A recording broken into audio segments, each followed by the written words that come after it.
तो हेलो दोस्तों, आप लोगों का स्वागत है हमारे चैनल पर। मैं साइको। आज हम लोग बहुत ही डरावनी कहानियां सुनने वाले हैं। तो चलिए कहानी शुरू करते हैं। लेकिन कहानी सुनने से पहले आप लोगों से हमारी एक छोटी सी रिक्वेस्ट है कि आप लोग वीडियो तो देख लेते हो मगर वीडियो को लाइक नहीं करते हो, तो वीडियो को लाइक करके हमारे चैनल को भी सब्सक्राइब कर लो। रात का अंधेरा धीरे धीरे घना हो रहा था। अमीरा, एक 17 वर्षीय लड़की, अपने कमरे में अकेली थी। उसके माता पिता और भाई बाहर गए हुए थे। घर में सन्नाटा था, लेकिन अमीरा को एक अजीब सी बेचैनी महसूस हो रही थी।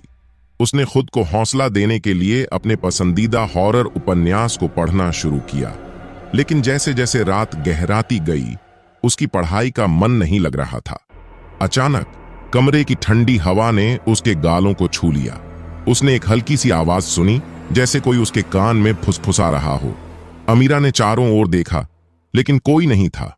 उसने सोचा कि शायद ये उसकी कल्पना का खेल है, लेकिन आवाज और ठंडी हवा दोनों लगातार बढ़ते गए। वह कंपकंपाते हुए बिस्तर पर बैठ गई और एक अजीब खिंचाव महसूस करने लगी, जैसे कोई उसकी आत्मा को खींच रहा हो। तभी उसके कमरे का आईने में अजीब सी छाया उभर आई। एक धुंधली आकृति आईने में स्पष्ट हो रही थी। उसकी आंखें गहरी और डरावनी थीं। अमीरा ने बेतहाशा चिल्लाने की कोशिश की, लेकिन उसकी आवाज गले में ही फंस गई। आईने के पास जाते ही उसने महसूस किया कि छाया की आंखें उसकी ओर देखने लगीं, और अचानक एक तेज ठंडी हवा की लहर ने उसे ठोकर मारी। वह फर्श पर गिर पड़ी। उसकी आंखें खुली थीं, लेकिन वह अब अपने शरीर से बाहर की दुनिया देख रही थी। अमीरा ने महसूस किया कि एक अदृश्य शक्ति ने उसके शरीर को पूरी तरह से कब्जे में ले लिया है।